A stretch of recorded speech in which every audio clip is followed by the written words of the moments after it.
you've got the other part of you, the other part of your mind that is clinging to what is the known, what is familiar to you, right? And that's what is creating the internal conflict.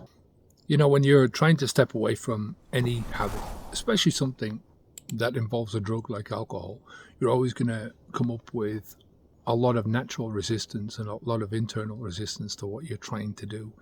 I think about the alcohol habit as it's the default thinking, it's the default behavior, and the more areas that behavior covers, the deeper it's going to be. The longer you've been doing this, the more you've been feeding that habit, the more deeper that reinforcement is going to have gone, right? So the more reinforced the default behavior has become.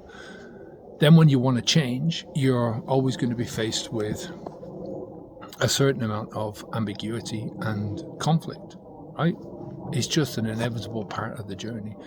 And the part of you that wants to change, that is usually driven by a kind of a recognition that the change is going to lead you to better outcomes in life, right? Whether that's improved health, you've got greater satisfaction in the things that you're doing, or greater satisfaction in your job, or greater satisfaction in your relationships, achievements of things, getting to personal goals, all that kind of stuff. However, you've got the other part of you, the other part of your mind that is clinging to what is the known, what is familiar to you, right? And that's what is creating the internal conflict. You know, that all that familiar and all that known that's your comfort zone. That's the area where you're most comfortable.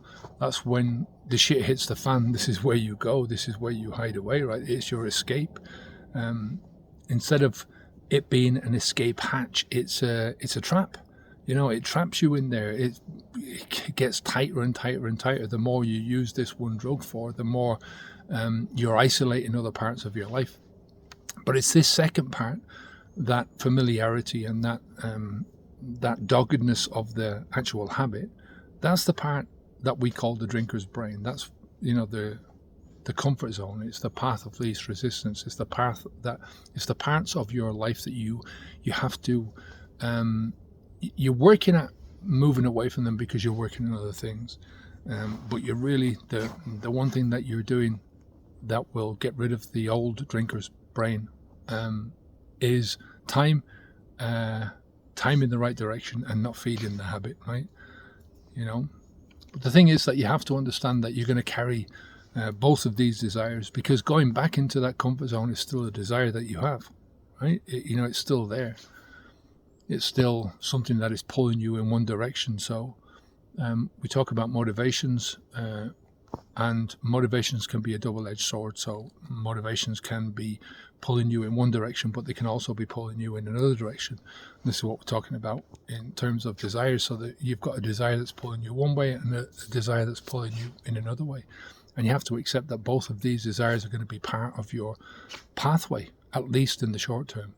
There's going to be internal conflict because of the desires that you have. These twin desires are competing with each other. But think about it from the perspective of the desire that you feed is the desire that's going to win the conflict. All right? Take care. Habitsv2.com. Bye now.